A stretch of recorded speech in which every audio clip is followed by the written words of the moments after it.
हाँ जी dear students, अज आपां 12वीं वोकेशनल जमात ट्रेड मॉडर्न ऑफिस प्रैक्टिस केड़ी trade modern office practice trade दे टाइपोग्राफी 2 मतलब दूजा टाइपोग्राफी सैकेंड विषय दे टॉपिक पहले बारे जानकारी प्राप्त करांगे। केड़ा टॉपिक आ? Business letter and its parts. Business letters and its parts और कंपोनेंट्स, ठीक है, कुछ भी कह सकते आप दोनों चो, मतलब व्यापारक पत्र अते इस दे तत्त जां हिस्से। ठीक है, अज दा अपना टॉपिक की आ? व्यापारिक पत्र जां व्यापारिक पत्र अते इस दे तत्त जां हिस्से। ठीक है, यह एमओपी ट्रेड कहते हैं। एमओपी ट्रेड दे टाइपोग्राफी सैकेंड दा पहला टॉपिक आ, विषय दा पहला टॉपिक आ। देखो बेटा, वैसे जेड़ा यह टॉपिक आ सिलेबस दे विच अधूरा जरूरी आ, मतलब ये अद्धक जरूरी आ, क्योंकि असल विच जेड़ा तुहाडा सिलेबस शुरू हुंदा वो शुरू हुंदा बिजनेस लैटर स्टाइल्स तो, मतलब व्यापारिक पत्र दीयां शैलियां तो शुरू हुंदा। पर हुण देखो, जेकर 12वीं जमात दे विच आपां नूं बिजनेस लैटर दीयां शैलियां पढ़न तो पहला व्यापारिक पत्र बारे नहीं कुछ पता, मतलब आप व्यापारिक पत्र नूं ही नहीं समझदे भी की आ, तां मैनूं लगदा भी आपां नूं व्यापारक पत्र दीयां शैलियां बारे भी समझ नहीं लगनी आसानी नाल। इसलिए यह बेस टॉपिक आ, यह आधार टॉपिक आ, इहदे आधार ते तुसीं अगे पूरा टॉपिक समझण योग होवोगे। वैसे अद्धा टॉपिक ये भी सिलेबस दे विच हैगा। ठीक है, तां आपां इस टॉपिक नूं ध्यान नाल समझांगे ताकि अगले 2-3 टॉपिक आपां आधार दे रूप विच इस नूं आधार मन के समझ सकीए। ठीक है, आपां ज्यादा समा ना खराब करते हुए चलते हैं टॉपिक ते। तां अपना पहला टॉपिक आ व्यापारिक पत्र। देखो, पत्र लैटर तुसीं शुरू तो लिखते आ रहे हो, आपां नूं छोटे हुंदे 10वीं तक भी ये सिखाया जाता सी भी कोई सद्दा पत्र लिखो जी। ठीक है, ते वो पत्र आपां लिखते आ रहे हैं, ते फिर ये व्यापारक शब्द अगे पै गया पत्र दे, तां की फर्क पै गया? देखो, नाम तो ही पता लगता, व्यापारक पत्र मतलब व्यापार लई भेजिया जां प्राप्त किया जाने वाला पत्र। मतलब उदाहरण लईए, एक कंपनी ने किसी होर कंपनी तो माल मंगवाना, कच्चा माल मंगवाना, तां पहली कंपनी ने दूजी कंपनी नूं एक पत्र लिख के भेजिया। ठीक है, जिहदे विच डिमांड की गई भी मैनूं ये प्रोडक्ट चाहिए ने, तां की रेट पैणगे जां किन्नी क्वांटिटी भेज सकते हो। ये जानकारी जां सूचना एक पास्यों दूजे पासे गई। ये जानकारी जां सूचना एक पास्यों दूजे पासे गई। ठीक है, मतलब एक कंपनी तो दूजी कंपनी तक गई। तां इहदा उद्देश की सी? व्यापार, मतलब व्यापार करन लई ही आपां भेजी है ना। तां अजिहे पत्र व्यापारिक पत्र दी उदाहरण आ। उदाहरण, ठीक है, ਤਾਂ ਹੁਣ ਆਪਾਂ ਨਾਲ-ਨਾਲ ਪੜ੍ਹਦੇ ਹਾਂ ਤੇ ਨਾਲ-ਨਾਲ ਦੇਖਦੇ ਹਾਂ। ਇਹ ਵਪਾਰਿਕ ਉਦੇਸ਼ਾਂ ਦੀ ਪੂਰਤੀ ਲਈ ਸੰਚਾਰ ਮਾਧਿਅਮ ਰੂਪੀ ਪੱਤਰ ਹੁੰਦੇ ਹਨ। मतलब ਵਪਾਰਿਕ ਉਦੇਸ਼ ਕਿਹੜੇ ਹੋ ਗਏ? ਜਿਹੜੇ ਆਪਣੀ ਇੰਡਸਟਰੀ ਜਾਂ ਆਪਣੇ ਵਪਾਰ ਦੇ ਨਾਲ ਸੰਬੰਧਿਤ ਕੰਮ ਨੇ। ਠੀਕ ਹੈ, ਉਹਨਾਂ ਨੂੰ ਪੂਰਾ ਕਰਨ ਲਈ ਸੰਚਾਰ ਮਾਧਿਅਮ, ਸੰਚਾਰ ਦਾ ਮਾਧਿਅਮ मतलब ਕਮਿਊਨੀਕੇਸ਼ਨ ਦਾ ਮਾਧਿਅਮ, ਠੀਕ ਹੈ, ਉਸ ਦੇ ਰੂਪ ਦੇ ਵਿੱਚ ਤਿਆਰ ਪੱਤਰ ਹੁੰਦੇ ਨੇ। ਸੰਚਾਰ ਮਾਧਿਅਮ ਰੂਪੀ ਪੱਤਰ मतलब संचार के माध्यम का काम करने वाले पत्र होंगे ने।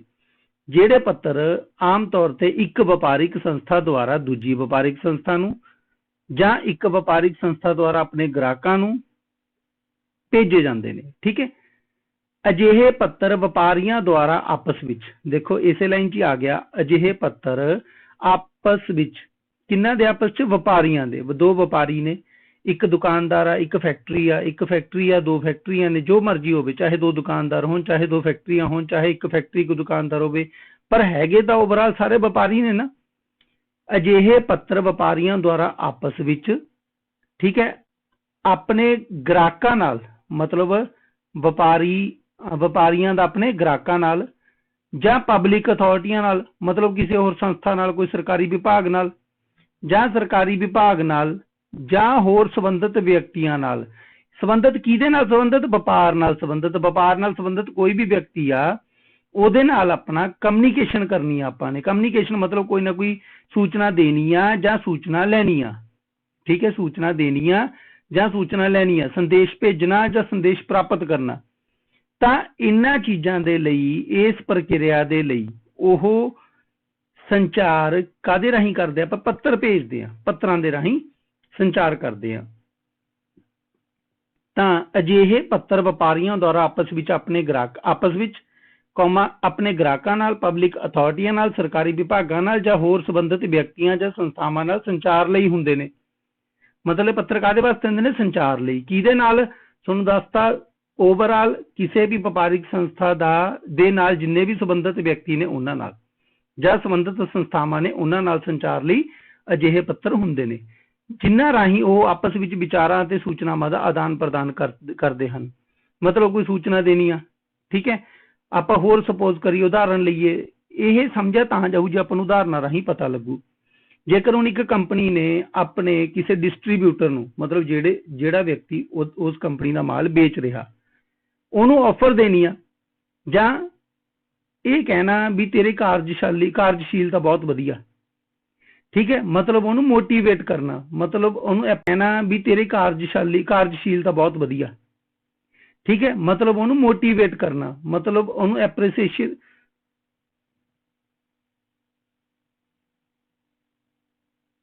ਮਤਲਬ ਉਹਨੂੰ ਪ੍ਰਸ਼ੰਸਾ ਪੱਤਰ ਦੇਣਾ।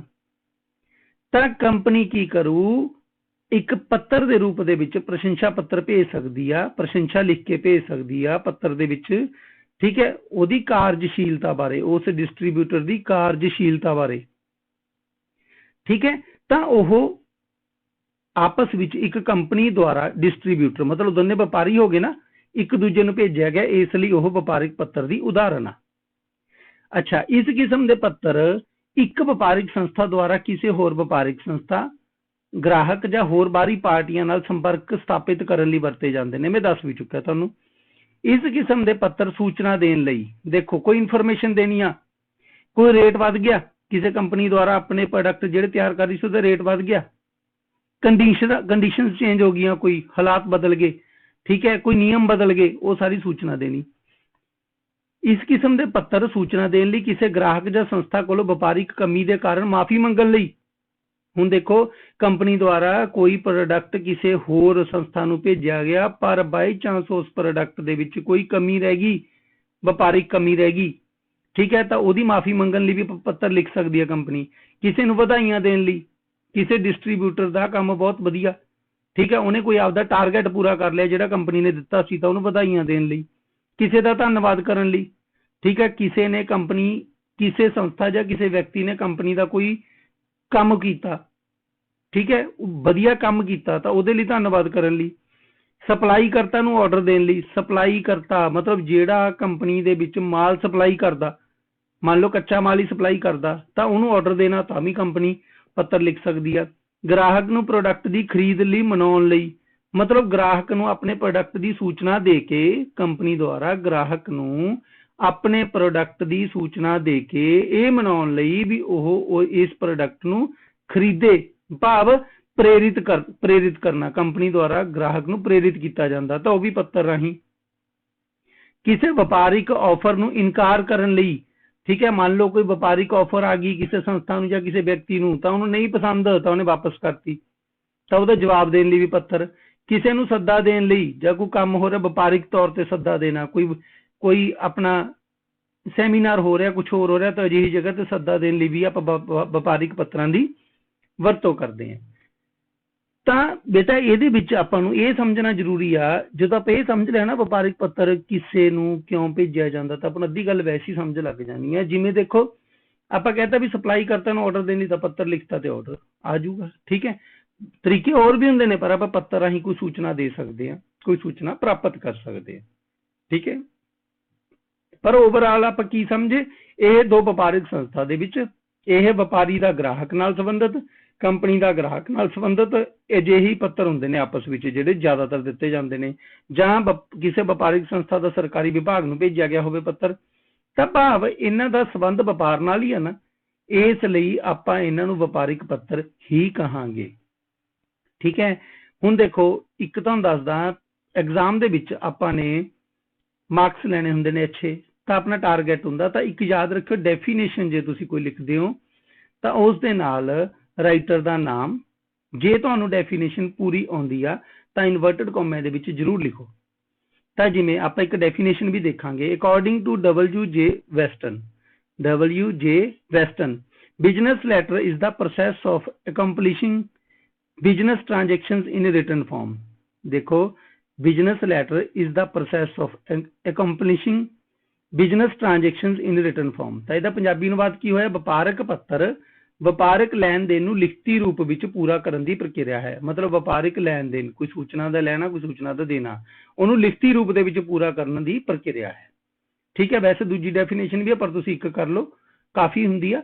ਦੂਜੀ ਵੀ ਮੈਂ ਪੜ੍ਹਾ ਦਿੰਦਾ। According to H.A. Murphy and others, the medium used most often, ਜਿਹੜਾ ਮਾਧਿਅਮ ਵਰਤਿਆ ਗਿਆ most often ਜ਼ਿਆਦਾਤਰ for written messages to persons outside your organization, ਮਤਲਬ ਲਿਖਤੀ ਸੰਦੇਸ਼ਾਂ ਦੇ ਲਈ ਕਿਸੇ ਬਾਹਰੀ ਵਿਅਕਤੀ ਨੂੰ, ਜਿਹੜਾ ਤੁਹਾਡੀ ਸੰਸਥਾ ਤੋਂ ਬਾਹਰ ਆ, ਉਹ ਬਿਜ਼ਨਸ ਲੈਟਰ ਆ। ਤਾਂ ਹੁਣ ਆਪਾਂ ਪੂਰੀ ਪੜ੍ਹਦੇ ਹਾਂ।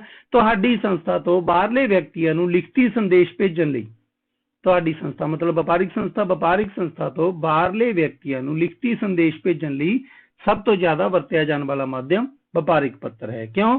ਕਿਉਂਕਿ ਹੁਣ ਦੇਖੋ, ਵੈਸੇ ਤਾਂ ਅੱਜ ਕੱਲ੍ਹ ਆਪਾਂ ਨੂੰ ਪਤਾ, ਫੋਨ ਚੱਲ ਪਏ, ਟੈਲੀਫੋਨ ਚੱਲ ਪਏ, ਮੋਬਾਈਲ ਚੱਲ ਪਏ, WhatsApp ਚੱਲ ਪਿਆ, ਤਾਂ ਉਹਦੇ ਰਾਹੀਂ ਵੀ ਸੰਦੇਸ਼ ਭੇਜਿਆ ਜਾ ਸਕਦਾ, ਪਰ ਪ੍ਰੋਫੈਸ਼ਨਲ ਤਰੀਕਾ ਇੱਕ ਪੱਤਰ ਹੀ ਹੁੰਦਾ। ਮਤਲਬ ਜੇਕਰ ਕੰਪਨੀ ਦਾ ਅੱਛਾ ਸਟੇਟਸ ਬਣਾਉਣਾ, ਤੁਸੀਂ ਆਪਣੀ ਕੰਪਨੀ ਦਾ, ਆਪਣੀ ਵਪਾਰਿਕ ਸੰਸਥਾ ਦਾ ਅੱਛਾ ਸਟੇਟਸ ਬਣਾਉਣਾ, ਤਾਂ ਪੱਤਰ ਬਹੁਤ ਉਚਿਤ ਮਾਧਿਅਮ ਆ। ਠੀਕ ਹੈ, ਇਹਦੇ ਨਾਲ ਹੀ ਮੈਨੂੰ ਉਮੀਦ ਆ ਵੀ ਤੁਹਾਨੂੰ ਇਹ ਸਮਝ ਲੱਗ ਗਿਆ ਵੀ ਵਪਾਰਕ ਪੱਤਰ ਹੁੰਦਾ ਕੀ ਆ। ਤਾਂ ਦੇਖੋ, ਵਪਾਰਕ ਪੱਤਰ ਲਿਖਣ ਲੱਗੇ ਵੀ ਇਹਦੇ ਕੁਝ ਹਿੱਸੇ ਹੁੰਦੇ ਨੇ। ਇਹ ਨਹੀਂ ਹੈਗਾ ਵੀ ਆਪਣੇ ਵਾਂਗੂ ਜਿਵੇਂ ਆਪਾਂ ਐਪਲੀਕੇਸ਼ਨ ਲਿਖਦੇ ਹਾਂ ਸੇਵਾ ਵਿਖੇ, ਠੀਕ ਹੈ, ਸ਼੍ਰੀਮਾਨ ਜੀ, ਤਾਂ ਉਹ ਚੀਜ਼ਾਂ ਇਹਦੇ ਵਿੱਚ ਆਪਾਂ ਨੂੰ ਖਿਆਲ ਰੱਖਣਾ ਪੈਂਦਾ। ਖਿਆਲ ਕਿਉਂ ਰੱਖਣਾ ਪੈਂਦਾ? ਦੇਖੋ ਬੇਟਾ, ਹੁਣ ਇੱਕ ਸੰਸਥਾ ਇਹੀ ਜੀ ਆ ਜਿਹੜੀ ਸੰਸਥਾ ਦੇ ਵਿੱਚ ਕੋਈ ਕੰਪਿਊਟਰਾਈਜ਼ਡ ਸਿਸਟਮ ਵੀ ਹੈ ਨਹੀਂ। ਭਾਵ ਉਹ ਸੰਸਥਾ ਨੇ ਕੀ ਕਰਨਾ, ਜਿਹੜਾ ਸੰਸਥਾ ਦਾ ਮੈਨੇਜਰ ਆ, ਤਾਂ ਉਹਨੇ ਹੱਥੀਂ ਲਿਖਤਾ, ਕੋਈ ਨਿਯਮਾਂ ਤਹਿਤ ਲੈਟਰ ਨਹੀਂ ਲਿਖਿਆ, ਜਿਹੜਾ ਜੀ ਕੀਤਾ ਉਹਦੇ ਵਿੱਚ ਲਿਖਤਾ ਜੋ ਕੁਝ, ਤਾਂ ਉਹਦਾ ਅਸਲ ਵਿੱਚ ਨਾ ਪ੍ਰਭਾਵ ਨਹੀਂ ਪੈਂਦਾ। ਜਿਹੜਾ ਵਿਅਕਤੀ ਉਸ ਪੱਤਰ ਨੂੰ ਪ੍ਰਾਪਤ ਕਰਦਾ, ਤਾਂ ਉਹਦੇ ਤੇ ਅੱਛਾ ਪ੍ਰਭਾਵ ਨਹੀਂ ਪੈਂਦਾ। ਜੇ ਅੱਛਾ ਪ੍ਰਭਾਵ ਪਾਉਣਾ, ਤਾਂ ਨਿਯਮਾਂ ਮੁਤਾਬਕ ਜਿਹੜੇ ਹਿੱਸੇ ਹੁੰਦੇ ਨੇ ਪੱਤਰ ਦੇ, ਉਹਨਾਂ ਨੂੰ ਪੂਰਾ ਕਰਕੇ ਲਿਖੋ, ਉਹਨਾਂ ਨੂੰ ਉਸੇ ਸੀਰੀਜ਼ ਦੇ ਵਿੱਚ ਲਿਖੋ। ਠੀਕ ਹੈ, ਫਿਰ ਤੁਹਾਡਾ ਪ੍ਰਭਾਵ ਦੂਜੇ ਵਿਅਕਤੀ ਉੱਪਰ, ਜਿਹਨੂੰ ਤੁਸੀਂ ਪੱਤਰ ਲਿਖ ਰਹੇ ਹੋ, ਬਹੁਤ ਅੱਛਾ ਪੈਂਦਾ। ਠੀਕ ਹੈ, ਤਾਂ ਹੁਣ ਆਪਾਂ ਅੱਜ ਅਗਲਾ ਟੌਪਿਕ ਇਸ ਪੱਤਰ ਦੇ ਹਿੱਸੇ, ਠੀਕ ਹੈ, ਵਪਾਰਿਕ ਪੱਤਰ ਦੇ ਹਿੱਸੇ ਕਿਹੜੇ ਹੁੰਦੇ ਨੇ, ਉਹਦੇ ਬਾਰੇ ਜਾਣਕਾਰੀ ਪ੍ਰਾਪਤ ਕਰਦੇ ਹਾਂ। ਦੇਖੋ, ਵਪਾਰਕ ਪੱਤਰ ਦੇ ਮੁੱਖ ਹਿੱਸੇ। ਪਹਿਲੀ ਗੱਲ ਤਾਂ ਬੇਟਾ, ਇੰਗਲਿਸ਼ ਤੇ ਪੰਜਾਬੀ ਦੋਨਾਂ ਨੂੰ ਆਪਸ ਦੇ ਵਿੱਚ ਟ੍ਰਾਂਸਲੇਸ਼ਨ ਜ਼ਰੂਰ ਧਿਆਨ 'ਚ ਰੱਖਿਓ। ਹੈਡਿੰਗ ਦਾ ਮਤਲਬ ਹੁੰਦਾ ਸਿਰਲੇਖ। ਮਿਤੀ, ਡੇਟ, ਸੰਦਰਭ ਅੰਕ, ਰੈਫਰੈਂਸ ਨੰਬਰ ਕਹਿੰਦੇ ਨੇ ਇਹਨੂੰ। ਪ੍ਰਾਪਤਕਰਤਾ ਦਾ ਪਤਾ, ਰਿਸੀਵਡ ਐਡਰੈਸ। ਠੀਕ ਹੈ, ਵਿਸ਼ਾ ਲਾਈਨ, ਸਬਜੈਕਟ ਲਾਈਨ, ਅਭਿਨੰਦਨ, ਸੈਲੂਟੇਸ਼ਨ। ਪੱਤਰ ਦਾ ਮੁੱਖ ਭਾਗ, ਬੋਡੀ ਆਫ ਲੈਟਰ, ਪੂਰਕ ਅੰਤ, ਕੰਪਲੀਮੈਂਟਰੀ ਕਲੋਜ਼, ਹਸਤਾਖਰ, ਸਿਗਨੇਚਰ, ਨੱਥੀ, ਇਨਕਲੋਜ਼ਰ। ਤਾਂ ਇਹ ਸ਼ਬਦ ਜ਼ਰੂਰ ਯਾਦ ਰੱਖਿਓ ਇੰਗਲਿਸ਼ ਦੇ। ਤਾਂ ਆਪਾਂ ਇਹਨਾਂ ਨੂੰ ਸੀਰੀਅਲ ਵਾਈਜ਼ ਕ੍ਰਮਬੱਧ ਰੂਪ ਦੇ ਵਿੱਚ ਪੜ੍ਹਦੇ ਹਾਂ। ਨਾਲ ਪਿਕਚਰ ਦਿੱਤੀ ਹੋਏਗੀ ਜਿਹਦੇ ਵਿੱਚ ਤੁਹਾਨੂੰ ਦਿਖਾਇਆ ਹੋਏਗਾ ਵੀ ਸਿਰਲੇਖ ਕਿੱਥੇ ਲਿਖਿਆ ਜਾਂਦਾ। ਤਾਂ ਪਹਿਲਾ ਪੁਆਇੰਟ, ਸਿਰਲੇਖ। ਦੇਖੋ, ਇਹ ਕਿਸੇ ਵੀ ਵਪਾਰਕ ਪੱਤਰ ਦਾ ਪਹਿਲਾ ਹਿੱਸਾ ਹੁੰਦਾ ਹੈ, ਸਭ ਤੋਂ ਪਹਿਲਾ ਹਿੱਸਾ। ਨਾਲ ਤੁਸੀਂ ਪਿਕਚਰ ਵੱਲ ਧਿਆਨ ਦਿਓ, ਆ ਪਿਆ ਸਿਰਲੇਖ। ਦੇਖੋ, ਜੇ ਤੁਹਾਨੂੰ ਪਤਾ ਲੱਗ ਗਿਆ ਹੋਵੇ, ਆ ਪਿਆ ਸਿਰਲੇਖ, ਨਾਲ ਹੀ ਤੀਰ ਲਗਾ ਕੇ ਦਿੱਤਾ ਪਿਆ ਜਿਹੜਾ ਬਾਕਸ ਹੈ, ਸਿਰਲੇਖ ਲਿਖਿਆ ਪਿਆ। ਤਾਂ ਇਹਦੇ 'ਚ ਤੁਹਾਨੂੰ ਵੈਸੇ ਸ਼ੁਰੂ ਤੋਂ ਵੀ ਆਪਾਂ ਪੜ੍ਹਦੇ ਆ ਰਹੇ ਹਾਂ, ਪਤਾ ਹੁੰਦਾ ਵੀ ਸਿਰਲੇਖ ਕੀ ਚੀਜ਼ ਹੁੰਦੀ ਆ। ਜਿਹੜੀ ਕੰਪਨੀ ਕੋਈ ਪੱਤਰ ਭੇਜ ਰਹੀ ਆ, ਜਿਹੜੀ ਕੰਪਨੀ ਕੋਈ ਪੱਤਰ ਕਿਸੇ ਨੂੰ ਵੀ ਭੇਜ ਰਹੀ ਆ, ਤਾਂ ਭੇਜਣ ਵਾਲੀ ਕੰਪਨੀ ਦਾ ਪਤਾ, mobile number, email ID, website ਤੇ ਨਾਮ, ਇਹ ਦਰਜ ਹੁੰਦਾ। ਉਹਨੂੰ ਆਪਾਂ ਕੀ ਕਹਿੰਦੇ ਆ, ਹੈਡਿੰਗ ਜਾਂ ਸਿਰਲੇਖ। ਸਿਰਲੇਖ ਕੀ ਹੋ ਗਿਆ? ਭੇਜਣ ਵਾਲੀ ਕੰਪਨੀ ਦੀ ਸਾਰੀ ਜਾਣਕਾਰੀ। ਤਾਂ ਇਹ ਕਿਸੇ ਵੀ ਵਪਾਰਕ ਪੱਤਰ ਦਾ ਪਹਿਲਾ ਹਿੱਸਾ ਹੁੰਦਾ ਹੈ, ਜਿਸ ਵਿੱਚ ਕੰਪਨੀ ਜਿਸ ਦੁਆਰਾ ਇਹ ਪੱਤਰ ਭੇਜਿਆ ਜਾ ਰਿਹਾ ਹੈ ਦੀ ਜਾਣਕਾਰੀ ਦਰਜ ਹੁੰਦੀ ਹੈ। ਤੇ ਜਾਣਕਾਰੀ ਦੇ ਵਿੱਚ ਮੁੱਖ ਤੌਰ ਤੇ ਹੁੰਦਾ ਕੀ ਕੁਛ ਆ? ਕੰਪਨੀ ਦਾ ਨਾਮ, ਠੀਕ ਹੈ, address, mobile number, email ID, website, ये अजकल नॉर्मल जी चीज़ां ने। तो बेटा देखो ये जरूरी नहीं, वैसे ठीक है मैं तुहानूं लिखता भी ये लिखिया जाता जो व्यापारक पत्र लिखते हैं, परंतु बड़ी वड्डी गिनती च कंपनियां अजिहियां ने जिहड़ियां अपनी लैटर पैड वरतदियां ने, लैटर हैड बोलते हैं, जिहदे विच कंपनी का भेजन वाली कंपनी का एड्रैस वगैरह सारा कुछ पहला ही प्रिंट किया हुंदा, तो उसका प्रभाव होर भी वधिया पैंदा। पर आपां पत्र दे व्यू तो देखिए, पत्र दे पक्ष तो देखिए, तो पहला हिस्सा किहड़ा सिरलेख, ठीक है, जिहदे विच आपां की लिखदे हां, भेजन वाली कंपनी की सारी जानकारी। नंबर 2 मिति। मिति वो हुंदी आ, देखो मिति तस्वीर च दिखाई दे रही होएगी तुहानूं, आ पई आ मिति। तां जिहड़ी मिति आ ओह मिति पाई जांदी आ जिस दिन तुसीं पत्र भेजिया, जिस दिन तुसीं पत्र भेजिया, ठीक है। यह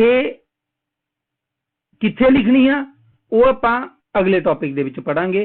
क्यों? क्योंकि किस्म दे हिसाब नाल जिहड़ी भी तुहाडी वपारक पत्र दी शैली आ, स्टाइल आ, ਉਹਦੇ ਹਿਸਾਬ ਨਾਲ ਆਪਾਂ ਡੇਟ ਲਿਖਣੀ ਹੁੰਦੀ ਆ। ਪਰ ਆਪਾਂ ਉਹਦੇ ਸਿਰਫ ਇਹ ਸਿੱਖ ਰਹੇ ਆ ਵੀ ਡੇਟ ਲਿਖਣੀ ਆ। ਦੂਜਾ ਹਿੱਸਾ ਕੀ ਆ? ਡੇਟ ਕਿੱਥੇ ਲਿਖਣੀ ਆ ਉਹ ਅਗਲੇ ਪੜਾਅ ਦੇ ਵਿੱਚ ਪੜਾਂਗੇ। ਪਰ ਜਿਵੇਂ ਇਹਦੇ 'ਚ ਤਾਂ ਖੱਬੇ ਪਾਸੇ ਲਿਖੀ ਵੀ ਆ, ਪਰ ਇਹ ਸੱਜੇ ਵੀ ਲਿਖੀ ਹੋ ਸਕਦੀ ਆ, ਠੀਕ ਹੈ। ਉਹ ਆਪਣਾ ਅਗਲਾ ਟੌਪਿਕ ਆ।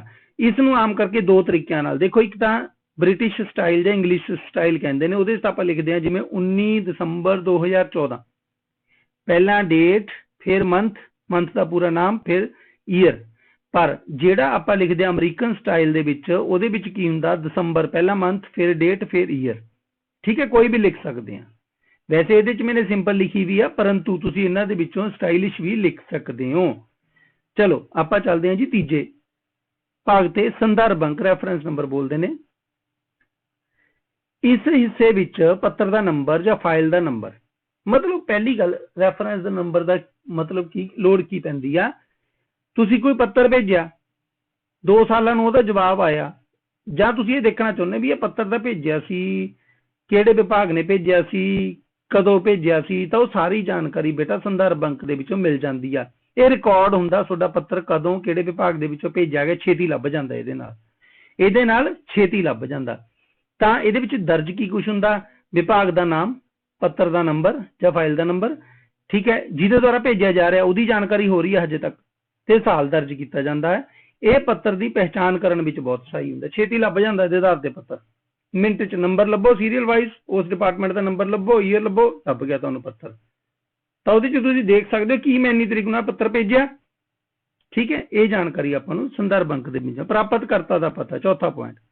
ਇਹਦੇ ਵਿੱਚ ਬੇਟਾ ਦੇਖੋ, ਪਹਿਲੀ ਗੱਲ ਪ੍ਰਾਪਤ ਕਰਤਾ ਦਾ ਪਤਾ, ਮਤਲਬ ਜਿਹੜਾ ਵਿਅਕਤੀ ਪ੍ਰਾਪਤ ਕਰ ਰਿਹਾ, ਰੈਸੀਪੀਐਂਟ ਐਡਰੈਸ, ठीक है। यह हुंदा मतलब जेड़ा व्यक्ति जिन्हों तुसी पत्र भेज रहे हो, जिन्हों पत्र भेज रहे हो ओदा पता, इनू आपां इनसाइड एड्रैस भी बोलते हैं। इनसाइड, इनू आपां इनसाइड एड्रैस भी बोलते हैं, ठीक है। इहदे विच उस व्यक्ति या संस्था का नाम, पता लिखिया जांदा जिन्हों पत्र भेजिया जा रहा। जिवें मैं इस एग्जाम्पल दे विच लिखिया है, Messrs Sunil Kumar books market Ghaziabad. ਤਾਂ ਇਹਦਾ ਕੀ ਮਤਲਬ? ਇਸ ਵਿੱਚ ਮਤਲਬ ਮੈਂ ਸੁਨੀਲ ਕੁਮਾਰ ਨਾਮ ਦੀ ਫਰਮ ਨੂੰ ਭੇਜ ਰਿਹਾ ਹਾਂ ਜਿਹੜੀ ਬੁੱਕਸ ਮਾਰਕੀਟ ਗਾਜ਼ੀਆਬਾਦ, ਜਿਹਦਾ ਐਡਰੈਸ ਆ। ਤਾਂ ਪੂਰੀ ਜਾਣਕਾਰੀ ਲਿਖਦੇ ਆ। ਇਸ ਵਿੱਚ ਵਿਅਕਤੀ ਦੇ ਨਾਮ ਨਾਲ ਮਿਸਟਰ, ਮਿਸਟਰੈਸ, ਠੀਕ ਹੈ, ਮਿਸਿਸ ਜੋ ਵੀ ਪਾ ਸਕਦੇ ਆ, ਜਾਂ ਆ ਤੁਹਾਡੇ ਲਈ ਸ਼ਾਇਦ ਨਵਾਂ ਹੋਵੇ, ਮੈਸਰਸ ਬੋਲਦੇ ਨੇ ਇਹਨੂੰ। ਮੈਸਰਸ ਹੁੰਦਾ ਜਦੋਂ ਕਿਸੇ ਕੰਪਨੀ ਨੂੰ, ਕਿਸੇ ਸੰਸਥਾ ਨੂੰ ਭੇਜੀਏ, ਕਿਸੇ ਵਿਅਕਤੀ ਨੂੰ ਨਹੀਂ, ਤਾਂ ਆਪਾਂ ਮੈਸਰਸ ਪਾਉਂਦੇ ਆ। ਹੁਣ ਤੁਸੀਂ ਕਹੋਗੇ ਵੀ ਸੁਨੀਲ ਕੁਮਾਰ ਦਾ ਵਿਅਕਤੀ ਦਾ ਨਾਮ ਆ, ਉਹਦੇ ਨਾਲ ਮਿਸਟਰ ਕਿਉਂ ਨਹੀਂ ਪਾਇਆ? ਪਰ ਇਹ ਵੀ ਤਾਂ ਹੋ ਸਕਦਾ ਨਾ ਉਹਦੀ ਫਰਮ ਸੁਨੀਲ ਕੁਮਾਰ ਦੇ ਨਾਮ ਤੇ ਹੀ ਚੱਲਦੀ ਹੋਵੇ, ਤਾਂ ਮੈਂ ਫਰਮ ਦੇ ਰੂਪ ਦੇ ਵਿੱਚ ਪਾਇਆ, ਮੈਸਰਸ ਸੁਨੀਲ ਕੁਮਾਰ, ਠੀਕ ਹੈ। ਕਿਸੇ ਪਦਵੀ ਦਾ ਨਾਮ ਵੀ ਲਿਖਿਆ ਜਾਣਾ, ਆਪਾਂ ਪਦਵੀ ਵੀ ਲਿਖ ਸਕਦੇ, ਜਿਵੇਂ ਡਾਇਰੈਕਟਰ ਕਿਸੇ ਨੂੰ ਭੇਜਣਾ ਤਾਂ ਉਹ ਵੀ ਲਿਖ ਸਕਦੇ ਹਾਂ। ਇਹਨੂੰ ਪੂਰਾ ਲਿਖਣਾ ਚਾਹੀਦਾ ਐਡਰੈਸ, ਬਹੁਤ ਇੰਪੋਰਟੈਂਟ ਹੁੰਦਾ ਇਹ। ਪੰਜਵਾਂ ਪੁਆਇੰਟ ਵਿਸ਼ਾ ਲਾਈਨ। ਵਿਸ਼ਾ ਲਾਈਨ ਸਬਜੈਕਟ ਲਾਈਨ, ਜਿਹਦੇ ਵਿੱਚ देखो जो कोई पत्र पहुंचता तो कोई भी ज्यादातर व्यक्ति जिहड़ा भी पत्र पढ़ता, ज्यादातर व्यक्ति वो सब तो पहले विषय वाल जाते ने, वो लाइन वाल जाते ने जिहदे विच ये लिखिया हुंदा भी पत्र हैगा काहदे बारे आ। हुण आपां मन्नो तुसीं जिहड़ा पत्र लिख रहे हो, ਉਹ ਤੁਹਾਡੀ ਇੱਕ ਕੰਪਨੀ ਆ, ਤੁਹਾਡਾ ਇੱਕ ਪਬਲੀਕੇਸ਼ਨ ਹਾਊਸ ਆ, ਤੁਸੀਂ ਇੱਕ ਬੁੱਕ ਡਿਪੂ ਨੂੰ ਜਾਂ ਡਿਸਟ੍ਰੀਬਿਊਟਰ ਨੂੰ ਇਹ ਪੱਤਰ ਲਿਖ ਰਹੇ ਹੋ ਵੀ ਤੈਨੂੰ ਇਹ ਆਫਰ ਦਿੱਤੀ ਜਾ ਰਹੀ ਆ ਜਾਂ ਡਿਸਕਾਊਂਟ ਆਫਰ ਦਿੱਤੀ ਜਾ ਰਹੀ ਆ ਜਾਂ ਇੰਨੀ ਕੁਆਂਟੀਟੀ ਚੱਕਣ ਤੇ ਇੰਨਾ ਡਿਸਕਾਊਂਟ ਦਿੱਤਾ ਜਾਊ, ਤਾਂ ਉਹਦਾ ਵਿਸ਼ਾ ਕੀ ਹੋ ਗਿਆ? ਡਿਸਕਾਊਂਟ। ਤਾਂ ਤੁਸੀਂ ਬੁੱਕ ਦੇ ਵਿੱਚ ਕੀ ਲਿਖੋਗੇ, ਸਬਜੈਕਟ ਦੇ ਵਿੱਚ, ਸੌਰੀ ਸਬਜੈਕਟ ਲਾਈਨ ਦੇ ਵਿੱਚ ਕੀ ਲਿਖੋਗੇ? Discount offer for books. ਠੀਕ ਹੈ। ਤਾਂ ਜਦੋਂ ਵਿਅਕਤੀ ਦੁਕਾਨਦਾਰ ਤੁਹਾਡਾ ਪੱਤਰ ਪ੍ਰਾਪਤ ਕਰੂਗਾ ਤਾਂ ਉਹਦੀ ਦੇਖ ਲੂਗਾ ਵੀ ਇਹ ਤਾਂ ਆਫਰ, ਤਾਂ ਉਹ ਡਿਟੇਲ ਦੇ ਵਿੱਚ ਬਾਅਦ ਦੇ ਵਿੱਚ ਪੜੂਗਾ। ਉਹ ਅਗਲੇ ਹਿੱਸੇ 'ਚ ਲਿਖਦੇ ਆ। ਮਤਲਬ ਹੁਣ ਆਪਾਂ ਪੜ੍ਹਦੇ ਹਾਂ ਇਸ ਵਿੱਚ ਉਸ ਵਿਸ਼ੇ ਬਾਰੇ ਜਿਸ ਨਾਲ ਸੰਬੰਧਿਤ ਪੱਤਰ ਲਿਖਿਆ ਜਾ ਰਿਹਾ ਹੈ ਸੰਖੇਪ ਵਿੱਚ ਲਿਖਿਆ ਜਾਂਦਾ ਹੈ, ਥੋੜੀ ਜਾਣਕਾਰੀ ਦਿੱਤੀ ਜਾਂਦੀ ਹੈ। ਕਈ ਵਾਰ ਇਸ ਨੂੰ ਪੱਤਰ ਵਿੱਚ ਲਿਖਿਆ ਵੀ ਨਹੀਂ ਜਾਂਦਾ, ਆਮ ਲੋਕ ਛੱਡ ਵੀ ਦਿੰਦੇ ਨੇ, ਪਰ ਲਿਖਣਾ ਵਧੀਆ ਲੱਗਦਾ ਤੇ ਛੇਤੀ ਪਹਿਚਾਣ ਹੋ ਜਾਂਦੀ ਹੈ ਪੱਤਰ ਦੀ। ਚਲੋ ਆਪਾਂ ਚੱਲਦੇ 6ਵੇਂ ਪੁਆਇੰਟ ਤੇ, ਅਭਿਨੰਦਨ। ਸੈਲੂਟੇਸ਼ਨ ਇਹ ਕੀ ਹੁੰਦੀ ਹੈ? ਦੇਖੋ ਬੇਟਾ, ਇਹ ਤੁਸੀਂ ਆਦਰ ਸਤਿਕਾਰ ਦੇ ਰਹੇ ਹੋ ਕਿਸੇ ਨੂੰ। Dear sir, dear madam, respected sir, respected madam, ਕੁਝ ਵੀ ਦੇ ਸਕਦੇ ਆ। ਇਹਨੂੰ ਆਪਾਂ ਗ੍ਰੀਟਿੰਗਸ ਵੀ ਬੋਲਦੇ ਆ, ਇਹਨੂੰ ਆਪਾਂ ਗ੍ਰੀਟਿੰਗਸ ਵੀ ਬੋਲਦੇ ਆ। ਇਹ ਇੱਕ ਤਰ੍ਹਾਂ ਦਾ ਕਹਿ ਲਓ ਆਪਾਂ ਕਿਸੇ ਨੂੰ ਆਦਰ ਸਤਿਕਾਰ ਦੇ ਰਹੇ ਹਾਂ। ਠੀਕ ਹੈ। ਇਹਦੇ ਵਿੱਚ ਜਿਹੜੇ ਸ਼ਬਦ ਵਰਤੇ ਜਾਣਗੇ, ਡੀਅਰ ਵਰਤਣਾ, ਨਹੀਂ ਵਰਤਣਾ, ਕੱਲਾ ਸਰ ਵਰਤਣਾ, ਕੱਲੇ ਮੈਡਮ ਵਰਤਣਾ, ਡੀਅਰ ਸਰ ਵਰਤਣਾ, ਡੀਅਰ ਮੈਡਮ ਵਰਤਣਾ, ਰਿਸਪੈਕਟਡ ਸਰ ਵਰਤਣਾ, ਰਿਸਪੈਕਟਡ ਮੈਡਮ ਵਰਤਣਾ, ਇਹ ਸਾਰਾ ਕੁਝ ਕਾਹਦੇ ਤੇ ਡਿਪੈਂਡੈਂਟ ਹੁੰਦਾ? ਤੁਸੀਂ ਜਿਸ ਨੂੰ ਪੱਤਰ ਭੇਜ ਰਹੇ ਹੋ ਉਸ ਨਾਲ ਤੁਹਾਡਾ ਸੰਬੰਧ ਕਿਹੋ ਜਾਗਾ। ਜੇ ਤਾਂ ਦੇਖੋ ਆਪਾਂ ਨੂੰ ਲੱਗਦਾ ਆਪਾਂ ਜ਼ਿਆਦਾ ਰਿਸਪੈਕਟ ਦੇਣੀ ਚਾਹੁੰਦੇ ਆ ਤਾਂ ਡੀਅਰ ਸਰ, ਡੀਅਰ ਮੈਡਮ। ਉਦੋਂ ਵੀ ਜ਼ਿਆਦਾ ਦੇਣੀ ਚਾਹੁੰਦੇ ਆ ਤਾਂ ਰਿਸਪੈਕਟਡ ਸਰ, ਰਿਸਪੈਕਟਡ ਮੈਡਮ। ਜੇ ਤੁਹਾਡੀ ਠੀਕ ਠਾਕ ਜੀ ਡੀਲਿੰਗ ਆ ਤਾਂ ਸਰ ਮੈਡਮ। ਮਤਲਬ ਦੁਸ਼ਮਣੀ ਨਹੀਂ, ਠੀਕ ਠਾਕ ਜੀ ਡੀਲਿੰਗ ਮਤਲਬ ਫਰੈਂਡਲੀ ਵੀ ਹੋ ਸਕਦਾ ਆਪਣੇ ਨਾਲ ਉਹ, ਤਾਂ ਆਪਾਂ ਡੀਅਰ ਲਗਾਉਣਾ ਨਹੀਂ ਲਗਾਉਣਾ ਉਹ ਆਪਣੇ ਸਬੰਧਾਂ ਤੇ ਡਿਪੈਂਡ ਕਰਦਾ। ਠੀਕ ਹੈ। ਤੇ ਜ਼ਿਆਦਾਤਰ ਇਸ ਲਾਈਨ ਦੇ ਅੰਤ ਵਿੱਚ ਕੌਮਾ ਲਗਾਇਆ ਜਾਂਦਾ, ਅੱਜ ਕੱਲ੍ਹ ਲਗਾਉਣਾ ਛੱਡ ਵੀ ਗਏ। ਠੀਕ ਹੈ। ਲਗਾ ਵੀ ਸਕਦੇ ਨਹੀਂ ਵੀ, ਉਹ ਆਪਾਂ ਅਗਲੇ ਵੀਡੀਓ ਦੇ ਵਿੱਚ ਦੇਖਾਂਗੇ। ਉਹਦਾ 7ਵਾਂ ਪੱਤਰ ਦਾ ਮੁੱਖ ਭਾਗ ਮਤਲਬ ਬਾਡੀ ਆਫ ਲੈਟਰ। ਹਾਂਜੀ, ਇਹ ਬੜਾ ਇੰਪੋਰਟੈਂਟ ਆ। ਇਹਦੇ ਵਿੱਚ ਐਂ ਲਾ ਲਓ ਤੁਸੀਂ ਸਾਰੀ ਆਪਦੀ ਕਹਾਣੀ ਲਿਖਣੀ ਆ, ਜਿਹੜੀ ਤੁਸੀਂ ਗੱਲ ਕਹਿਣੀ ਚਾਹੁੰਦੇ ਹੋ ਕਿਸੇ ਨੂੰ। ਆਦਰ ਸਤਿਕਾਰ ਵੀ ਹੋ ਗਿਆ, ਭੇਜਣ ਵਾਲੇ ਦਾ ਪਤਾ ਵੀ ਹੋ ਗਿਆ, ਸਾਰਾ ਰਿਕਾਰਡ ਰੱਖਣ ਲਈ ਰੈਫਰੈਂਸ ਨੰਬਰ ਵੀ ਹੋ ਗਿਆ। ਹੁਣ ਆਪਾਂ ਅਸਲੀ ਗੱਲ ਤੇ ਆਈਏ, ਲਿਖਣਾ ਕੀ ਆ ਪੱਤਰ ਦੇ ਵਿੱਚ। ਇਸ ਹਿੱਸੇ ਵਿੱਚ ਅਸਲ ਪੱਤਰ ਦੀ ਸਮੱਗਰੀ ਨੂੰ ਲਿਖਿਆ ਜਾਂਦਾ, ਮਤਲਬ ਜਿਹੜੀ ਚੀਜ਼ ਤੁਸੀਂ ਦੱਸਣੀ ਚਾਹੁੰਦੇ ਹੋ ਪੂਰੀ ਜਾਣਕਾਰੀ ਦਰਜ ਕੀਤੀ ਜਾਂਦੀ ਹੈ, ਜਿੰਨਾ ਮਰਜ਼ੀ ਵਿਸਤਾਰ ਚ ਲੈ ਜਾਓ। ਇਸ ਵਿੱਚ ਉਹ ਵਾਸਤਵਿਕ ਸੰਦੇਸ਼, ਵਾਸਤਵਿਕ ਮਤਲਬ ਅਸਲ, ਰੀਅਲ ਮੈਸੇਜ, ਅਸਲ ਸੰਦੇਸ਼, ਅਸਲ ਸੂਚਨਾ ਨੂੰ ਦਰਜ ਕੀਤਾ ਜਾਂਦਾ ਜਿਹੜੀ ਆਪਾਂ ਭੇਜਣੀ ਚਾਹੁੰਦੇ ਆ ਕਿਸੇ ਨੂੰ। ਇਹ ਪੱਤਰ ਕਈ ਪੈਰਾਗ੍ਰਾਫਾਂ ਦੇ ਵਿੱਚ ਲਿਖਿਆ ਜਾ ਸਕਦਾ, ਇੱਕ ਤੋਂ ਵੱਧ ਪੈਰਾਗ੍ਰਾਫ ਹੋ ਸਕਦੇ ਨੇ। ਜਿਵੇਂ ਮੈਂ ਪਿਕਚਰ ਦੇ ਵਿੱਚ ਕੀ ਦਿਖਾਇਆ, ਮੁੱਖ ਬੋਡੀ ਪਾਰਟ ਆ ਸੀ, ਇਹਦੇ 2 ਪੈਰੇ ਦਿਖਾਏ ਨੇ, ਇੱਕ ਪੈਰਾ ਉਰੇ ਐਂਡ ਹੋ ਗਿਆ, ਦੂਜਾ ਪੈਰਾ ਉਰੇ ਐਂਡ ਹੋ ਗਿਆ। ਠੀਕ ਹੈ। ਤਾਂ ਵੱਧ ਵੀ ਹੋ ਸਕਦੇ ਨੇ। ਹਰੇਕ ਪੈਰਾਗ੍ਰਾਫ ਨੂੰ ਨਵੀਂ ਲਾਈਨ ਵਿੱਚ ਸ਼ੁਰੂ ਕੀਤਾ ਹੁੰਦਾ, ਪਤਾ ਹੀ ਹੈ। ਚਲੋ ਪੈਰਾਗ੍ਰਾਫ ਨੂੰ ਆਪਾਂ ਨਵੀਂ ਲਾਈਨ ਦੇ ਵਿੱਚ, ਇਹਦੇ ਵੀ ਅੱਗੇ 3 ਹਿੱਸੇ ਨੇ, ਪਹਿਲਾ ਭੂਮਿਕਾ ਹਿੱਸਾ, ਦੂਜਾ ਮੁੱਖ ਹਿੱਸਾ, ਤੀਜਾ ਸਿੱਟਾ ਹਿੱਸਾ। ਭੂਮਿਕਾ ਓਪਨਿੰਗ ਪਾਰਟ, ਦੇਖੋ ਇਹਦੇ ਵਿੱਚ ਆਪਾਂ ਜਸਟ ਇੰਟਰੋਡਕਸ਼ਨ ਜੀ ਦਿੰਦੇ ਆ ਵੀ ਮੇਰਾ ਪੱਤਰ ਕਾਹਦੇ ਬਾਰੇ ਚ, ਮਤਲਬ ਮੈਂ ਕਾਹਦੇ ਬਾਰੇ ਗੱਲ ਕਰੂੰਗਾ ਵਿਸਤਾਰ ਦੇ ਵਿੱਚ, ਡਿਟੇਲ ਚ ਨਹੀਂ ਦੱਸਦੇ। ਇਸ ਹਿੱਸੇ ਵਿੱਚ ਪੱਤਰ ਦੀ ਭੂਮਿਕਾ ਦਰਜ ਕੀਤੀ ਜਾਂਦੀ ਹੈ। ਇਸ ਵਿੱਚ ਪ੍ਰਾਪਤਕਰਤਾ ਨਾਲ ਹੋਈ ਕੋਈ ਪੂਰਵ ਗੱਲਬਾਤ ਨੂੰ ਸੰਦਰਭ ਵਜੋਂ ਦਰਜ ਕੀਤਾ ਜਾਂਦਾ ਹੈ। ਮਤਲਬ ਜੇਕਰ ਤੁਸੀਂ ਬਾਈ ਚਾਂਸ ਪਹਿਲੀ ਵਾਰ ਪੱਤਰ ਨਹੀਂ ਭੇਜ ਰਹੇ, ਪਹਿਲਾਂ ਵੀ ਉਸ ਕੰਪਨੀ ਨਾਲ ਕੋਈ ਗੱਲ ਹੋਈ ਹੈ ਤੁਹਾਡੀ, ਤਾਂ ਦੂਜੀ ਵਾਰ ਪੱਤਰ ਜਾ ਰਿਹਾ, ਤਾਂ ਤੁਸੀਂ ਇਹਦੇ ਚ ਆਏ ਇੰਟਰੋਡਕਸ਼ਨ ਦੇ ਦੋਗੇ ਵੀ ਜਿਹੜਾ ਤੁਹਾਡੇ ਪੱਤਰ ਨੰਬਰ ਉਪਰੋਕਤ ਵਿਸ਼ੇ ਦੇ ਸੰਬੰਧ ਵਿੱਚ ਤੁਹਾਡੇ ਦੁਆਰਾ ਭੇਜੇ ਗਏ ਪੱਤਰ ਨੰਬਰ ਇੰਨੇ ਦੇ ਤਹਿਤ, ਹੁਣ ਤੁਸੀਂ ਆਹ ਲਾਈਨ ਲਿਖੀ, ਉਪਰੋਕਤ ਵਿਸ਼ੇ ਦੇ ਸੰਬੰਧ ਵਿੱਚ ਤੁਹਾਡੇ ਦੁਆਰਾ ਭੇਜੇ ਗਏ ਪੱਤਰ ਨੰਬਰ ਇੰਨੇ ਦੇ ਸੰਦਰਭ ਦੇ ਵਿੱਚ, ਮਤਲਬ ਜਿਹੜੀ ਕੰਪਨੀ ਨੂੰ ਤੁਸੀਂ ਭੇਜ ਰਹੇ ਹੋ ਉਹਦੇ ਪੱਤਰ ਨੰਬਰ ਦੀ ਗੱਲ ਕੀਤੀ ਹੈ, ਤਾਂ ਮਤਲਬ ਪਹਿਲਾਂ ਤੁਸੀਂ ਉਸ ਕੰਪਨੀ ਤੋਂ ਪੱਤਰ ਲੈ ਚੁੱਕੇ ਹੋ ਨਾ ਕੋਈ। ਤਾਂ ਹੁਣ ਉਹ ਕੰਪਨੀ ਲਈ ਕਿੱਡਾ ਸੌਖਾ ਹੋ ਗਿਆ, ਉਹਨੂੰ ਤੁਸੀਂ ਸੰਦਰਭ ਨੰਬਰ ਦੱਸਤਾ, ਉਹਨੇ ਉਹਦੀ ਫਰੋਲਣਾ ਵੀ ਮੈਂ ਕਿਹੜਾ ਪੱਤਰ ਭੇਜਿਆ ਸੀਗਾ, ਉਸ ਸੰਦਰਭ ਨੰਬਰ ਦੇ ਸਹਾਰੇ, ਮਤਲਬ ਜਿਹੜਾ ਉੱਪਰ ਮੈਂ ਤੁਹਾਨੂੰ ਰੈਫਰੈਂਸ ਨੰਬਰ ਦੱਸਿਆ ਉਹਦੀ ਇਹ ਮਹੱਤਤਾ, ਪਹਿਲੀ ਗੱਲ। ਦੂਜੀ ਗੱਲ, ਇਸ ਹਿੱਸੇ ਦੇ ਵਿੱਚ ਆਪਾਂ ਸਿਰਫ ਇੰਨੀ ਕੀ ਜਾਣਕਾਰੀ ਦਿੰਦੇ ਆ ਵੀ ਜਿਹੜਾ ਤੁਹਾਡੇ ਦੁਆਰਾ ਪੱਤਰ ਭੇਜਿਆ ਗਿਆ ਸੀ, ਅਸੀਂ ਉਹਦੇ ਜਵਾਬ ਦੇ ਵਿੱਚ ਹੁਣ ਕੁਝ ਗੱਲ ਕਰਨੀ ਚਾਹੁੰਦੇ ਆ, ਮਤਲਬ ਦੂਜੀ ਕੰਪਨੀ ਨੂੰ ਪਤਾ ਲੱਗ ਜਾਂਦਾ ਵੀ ਕਾਹਦੇ ਬਾਰੇ ਆ ਪੱਤਰ। ਠੀਕ ਹੈ। ਦੂਜਾ ਹਿੱਸਾ, ਮੁੱਖ ਹਿੱਸਾ, ਇਹ ਐ ਸਮਝ ਲਓ ਸਾਰੀ ਪੱਤਰ ਦੀ ਜਾਣ ਆ, ਮਤਲਬ ਇਹਦੇ ਵਿੱਚ ਆਪਾਂ ਨੇ ਸਾਰਾ ਕੁਝ ਲਿਖ ਦੇਣਾ, ਸਪਸ਼ਟ ਰੂਪ ਦੇ ਵਿੱਚ ਸਾਰੀ ਜਾਣਕਾਰੀ ਦਰਜ ਕਰ ਦੇਣੀ ਹੈ ਜਿਹੜੀ ਆਪਾਂ ਕਰਨੀ ਚਾਹੁੰਦੇ ਆ। ਤੀਜਾ ਹਿੱਸਾ ਸਿੱਟਾ ਹਿੱਸਾ ਕਨਕਲੂਜਨ ਪਾਰਟ ਮਤਲਬ ਇਹ ਕਿਹੜਾ ਪਾਰਟ ਹੁੰਦਾ ਜਿਹਦੇ ਵਿੱਚ ਆਪਾਂ ਐਂਡ ਜੇ ਤੇ ਲਿਖ ਦਿੰਦੇ ਆ ਵੀ ਮੈਨੂੰ ਉਮੀਦ ਆ ਵੀ ਤੁਸੀਂ ਮੇਰੀ ਗੱਲ ਨੂੰ ਧਿਆਨ ਨਾਲ ਸੁਣੋਗੇ। ਮਤਲਬ ਇਹਦੇ ਵਿੱਚ ਉਹ ਗੱਲ ਲਿਖੀ ਜਾਂਦੀ ਹੈ ਜਿਹੜੀ ਤੁਸੀਂ ਜਿਸ ਨੂੰ ਪੱਤਰ ਭੇਜ ਰਹੇ ਹੋ ਉਸ ਕੰਪਨੀ ਵੱਲੋਂ, ਉਸ ਸੰਸਥਾ ਵੱਲੋਂ, ਉਸ ਵਿਅਕਤੀ ਵੱਲੋਂ ਕਰਵਾਉਣ ਦੀ ਆਸ ਕਰਦੇ ਹੋ, ਉਸ ਗੱਲ ਬਾਰੇ ਲਿਖਿਆ ਜਾਂਦਾ ਜਾਂ ਉਸ ਕੰਮ ਬਾਰੇ ਜਾਣਕਾਰੀ ਦਿੱਤੀ ਜਿਹੜੀ ਤੁਸੀਂ ਆਸ ਕਰਦੇ ਹੋ। ਜਿਵੇਂ ਆਪਾਂ ਡਿਸਕਾਊਂਟ ਦੀ ਗੱਲ ਹੀ ਕੀਤੀ ਸੀ ਤਾਂ ਆਪਾਂ ਐਂਡ ਜੇ ਤੇ ਕੀ ਲਿਖਾਂਗੇ, ਉਮੀਦ ਕਰਦੇ ਹਾਂ ਮਤਲਬ ਜਿਹੜੀ ਕੰਪਨੀ ਤੁਹਾਡਾ ਪਬਲੀਕੇਸ਼ਨ ਸੀ, ਆਪਾਂ ਪਿੱਛੇ ਗੱਲ ਕੀਤੀ ਸੀ, ਤੁਸੀਂ ਕਿਸੇ ਡਿਸਟਰੀਬਿਊਟਰ ਨੂੰ ਲੈਟਰ ਲਿਖ ਰਹੇ ਹੋ ਜਿਸ 'ਚ ਡਿਸਕਾਊਂਟ ਦੇ ਰਹੇ ਹੋ ਤਾਂ ਤੁਸੀਂ ਉਹਦੇ 'ਚ ਅੰਤ ਤੇ ਕੀ ਲਿਖ ਸਕਦੇ ਹੋ ਵੀ ਉਮੀਦ ਕਰਦੇ ਹਾਂ ਤੁਸੀਂ ਇਸ ਡਿਸਕਾਊਂਟ ਦੇ ਆਸਰੇ, ਇਸ ਡਿਸਕਾਊਂਟ ਦੇ ਆਧਾਰ ਤੇ ਘੱਟੋ ਘੱਟ 5000 ਕਿਤਾਬਾਂ ਦਾ ਜਾਂ 500 ਕਿਤਾਬਾਂ ਦਾ ਆਰਡਰ ਕਰੋਗੇ। ਮਤਲਬ ਆਪਣੀ ਉਮੀਦ ਆ, ਆਪਾਂ ਉਹ ਤੋਂ ਚਾਹੁੰਦੇ ਆ, ਇਹ ਆਪਾਂ ਲਿਖ ਦਿੰਦੇ ਆ। ਠੀਕ ਹੈ। ਅੱਛਾ, ਇਹਦੇ 'ਚ ਆਪਾਂ ਐਂਡ ਤੇ ਇਹ ਵੀ ਲਿਖਦੇ ਵੀ ਤੁਹਾਡੇ ਕੋਲੋਂ ਧਨਾਤਮਕ ਪ੍ਰਤੀਕਿਰਿਆ ਦੀ ਉਮੀਦ ਬਾਰੇ ਵੀ ਲਿਖਿਆ।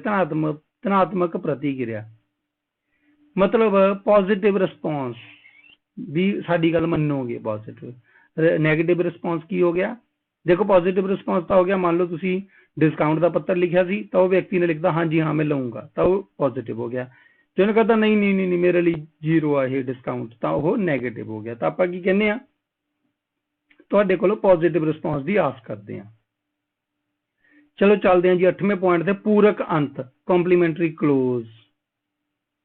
ਮਤਲਬ ਇਹਦੇ ਵਿੱਚ ਵੀ ਆਪਾਂ ਰਿਸਪੈਕਟ ਹੀ ਦੇਣੀ ਆ। ਯੂਅਰ ਸਿੰਸੀਅਰਲੀ, ਫੇਥਫੁਲੀ ਕੁਝ ਵੀ ਲਿਖ ਸਕਦੇ ਆ। ਠੀਕ ਹੈ। ਤੇ ਇਹਦੇ ਵਿੱਚ ਵੀ ਆਪਾਂ ਨਿਮਰਤਾ ਹੀ ਦਰਸਾਉਣੀ ਆ। ਨਿਮਰਤਾ, ਸਤਿਕਾਰ, ਪਿਆਰ ਭਰੇ ਸ਼ਬਦਾਂ ਨਾਲ ਪੱਤਰ ਦਾ ਅੰਤ ਕਰਨਾ ਹੈਗਾ। ਇਸ ਵਿੱਚ ਵਰਤੇ ਜਾਣ ਵਾਲੇ ਸ਼ਬਦ ਅਭਿਨੰਦਨ ਹਿੱਸੇ ਮਤਲਬ ਜਿਹੜਾ ਪਹਿਲਾਂ ਆਪਾਂ ਵਰਤੇ ਨੇ ਸ਼ਬਦ ਅਭਿਨੰਦਨ ਦੇ ਵਿੱਚ, ਉਹਦੇ ਆਧਾਰ ਤੇ ਹੀ ਆਪਾਂ ਇਹਦੇ 'ਚ ਲਿਖਾਂਗੇ। ਜਿਵੇਂ ਕਿ ਉਦਾਹਰਨ ਦਿੱਤੀ, ਡੀਅਰ ਸਰ ਮੈਡਮ ਜੇ ਤੁਸੀਂ ਉੱਪਰ ਲਿਖਿਆ ਸੀ ਤਾਂ ਉਰੇ ਆਪਾਂ ਯੂਅਰਸ ਫੇਥਫੁਲੀ ਉਚਿਤ ਹੁੰਦਾ। ਠੀਕ ਹੈ। ਤਾਂ ਇਹਦੇ ਵਿੱਚ ਆਪਾਂ ਜਿਵੇਂ ਐਗਜ਼ਾਮਪਲ ਕੀ ਹੋ ਗਈ, ਆਪਾਂ ਯੂਅਰਸ ਫੇਥਫੁਲੀ ਵੀ ਲਿਖ ਦਿੰਦੇ ਹਾਂ, ਯੂਅਰਸ ਸਿੰਸੀਅਰਲੀ ਵੀ ਲਿਖ ਦਿੰਦੇ ਹਾਂ, ਕੁਝ ਵੀ ਲਿਖ ਸਕਦੇ ਹਾਂ। ਆਮ ਤੌਰ ਤੇ ਇਹਦੇ ਪਿੱਛੇ ਕੋਮਾ ਪਾਇਆ ਵੀ ਜਾਂਦਾ। ਠੀਕ ਹੈ। ਚਲੋ ਹੁਣ ਆਪਾਂ ਚੱਲਦੇ 9ਵੇਂ ਤੇ, ਹਸਤਾਖਰ। ਦੇਖੋ ਹਸਤਾਖਰ ਦਾ ਮਤਲਬ ਇਹ ਹੋ ਗਿਆ, ਇਹ ਨਹੀਂ ਵੀ ਕੰਪਿਊਟਰਾਈਜ਼ਡ ਹਸਤਾਖਰ ਕਰਕੇ ਪਰਾਂ ਕਰੋ, ਨਹੀਂ। ਮਤਲਬ ਉਰੇ ਆਪਾਂ ਜਿਹੜੇ ਵਿਅਕਤੀ ਨੇ ਜਿਹੜੀ ਪਦਵੀ ਦੇ ਸਹਿਤ ਛੱਡੋ, ਜਿਹੜੇ ਵਿਅਕਤੀ ਨੇ ਪੱਤਰ ਭੇਜਿਆ ਉਹ ਆਪਦਾ ਨਾਮ ਲਿਖੂਗਾ ਉਰੇ। ਤੇ ਯੂਅਰਸ ਸਿੰਸੀਅਰਲੀ ਮਤਲਬ ਕੰਪਲੀਮੈਂਟਰੀ ਕਲੋਜ਼ ਤੇ ਹਸਤਾਖਰ ਪਾਠ ਆ ਤਾਂ ਰਿਹਾ ਕੰਪਲੀਮੈਂਟਰੀ ਕਲੋਜ਼, ਆ ਰਿਹਾ ਹਸਤਾਖਰ। ਇਹਨਾਂ ਦੋਨਾਂ ਦੇ ਵਿਚਕਾਰ ਦੇਖੋ ਜਗ੍ਹਾ ਛੱਡੀ ਵੀ ਹੈ ਨਾ, ਜਗ੍ਹਾ ਛੱਡੂਗਾ, ਨਾਮ ਲਿਖੂਗਾ ਆਪਦਾ ਹਸਤਾਖਰ ਦੇ ਵਿੱਚ ਪਰ ਜਗ੍ਹਾ ਛੱਡੂਗਾ। ਕਿਉਂ? ਕਿਉਂਕਿ ਉਹਨੇ ਹਸਤਾਖਰ ਵੀ ਤਾਂ ਕਰਨੇ ਨੇ ਨਾ। ਤੇ ਅਗਲੀ ਗੱਲ ਇਹ ਵੀ ਧਿਆਨ 'ਚ ਰੱਖਿਓ, ਜਿਹੜਾ ਵਿਅਕਤੀ ਆਮ ਤੌਰ ਤੇ ਕੰਪਨੀ ਵੱਲੋਂ ਪੱਤਰ ਭੇਜਦਾ, ਸੰਸਥਾ ਵੱਲੋਂ ਪੱਤਰ ਭੇਜਦਾ, ਆਪਦਾ ਅਹੁਦਾ ਵੀ ਲਿਖਦਾ। ਜਿਵੇਂ ਇਹਦੇ ਵਿੱਚ ਲਿਖਿਆ ਵਾ ਰਾਕੇਸ਼ ਕੁਮਾਰ ਡਾਇਰੈਕਟਰ। ਠੀਕ ਹੈ। ਤਾਂ ਇਹ ਵੀ ਲਿਖ ਸਕਦੇ ਹਾਂ। ਅੱਛਾ, ਹੁਣ ਆ ਜੋ ਲਾਸਟ ਟੌਪਿਕ, ਨੱਥੀ ਐਨਕਲੋਜ਼ਰ। ਤੁਸੀਂ ਪੱਤਰ ਕੱਲਾ ਭੇਜ ਰਹੇ ਹੋ ਤਾਂ ਇਹਦੇ 'ਚ ਆਹ 10ਵਾਂ ਪੁਆਇੰਟ ਨੱਥੀ ਲਿਖਣ ਦੀ ਕੋਈ ਲੋੜ ਨਹੀਂ ਹੈਗੀ। ਪਰ ਜੇਕਰ ਤੁਸੀਂ ਕੋਈ ਵੀ ਡਾਕੂਮੈਂਟ, ਦਸਤਾਵੇਜ਼ ਹੋਰ ਭੇਜ ਰਹੇ ਹੋ, for example bill the copy ਭੇਜ ਰਹੇ ਹੋ, ਠੀਕ ਹੈ, ਜਾਂ ਪੁਰਾਣੇ ਪੱਤਰ ਦੀ ਕਾਪੀ ਭੇਜ ਰਹੇ ਹੋ, ਤਾਂ ਤੁਹਾਨੂੰ ਇਹਦੇ 'ਚ ਦਰਜ ਕਰਨਾ ਜ਼ਰੂਰੀ ਹੁੰਦਾ।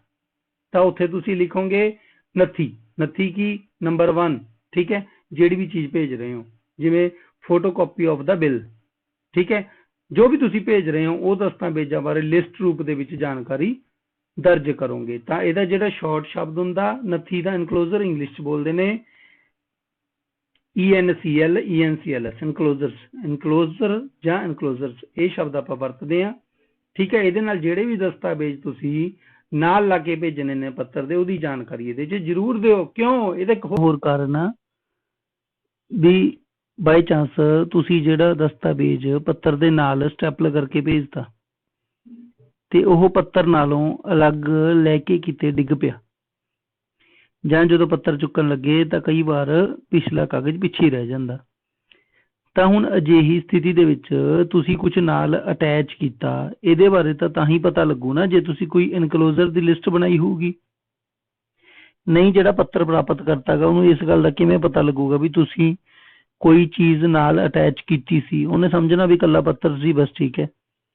ਪਰ ਜੇਕਰ ਤੁਸੀਂ ਨੱਥੀ ਦਰਜ ਕੀਤਾ ਗਾ, ਨੱਥੀ ਵਾਲਾ ਕਾਲਮ ਦਰਜ ਕੀਤਾ ਗਾ ਤੇ ਕਾਗਜ਼ ਵੀ ਨਾਲ ਅਟੈਚ ਕੀਤਾ ਤੇ ਬਾਈ ਚਾਂਸ ਕਾਗਜ਼ ਗੁੰਮ ਜਾਂਦਾ, ਲੈ ਕੇ ਡਿੱਗ ਪੈਂਦਾ, ਤਾਂ ਜਿਹੜਾ ਪ੍ਰਾਪਤ ਕਰਤਾ ਗਾ ਉਹ ਸਿਰਫ ਕਿਸ ਨੂੰ ਦੇਖ ਕੇ, ਸਿਰਫ ਨੱਥੀ ਦੀ ਲਿਸਟ ਨੂੰ ਦੇਖ ਕੇ ਉਹਦੀ ਦੇਖੂਗਾ ਵੀ ਇਹ ਤਾਂ ਕਾਗਜ਼ ਮੌਜੂਦ ਹੀ ਨਹੀਂ ਜਿਹੜਾ ਉਹਨਾਂ ਨੇ ਲਿਖਿਆ ਗਾ।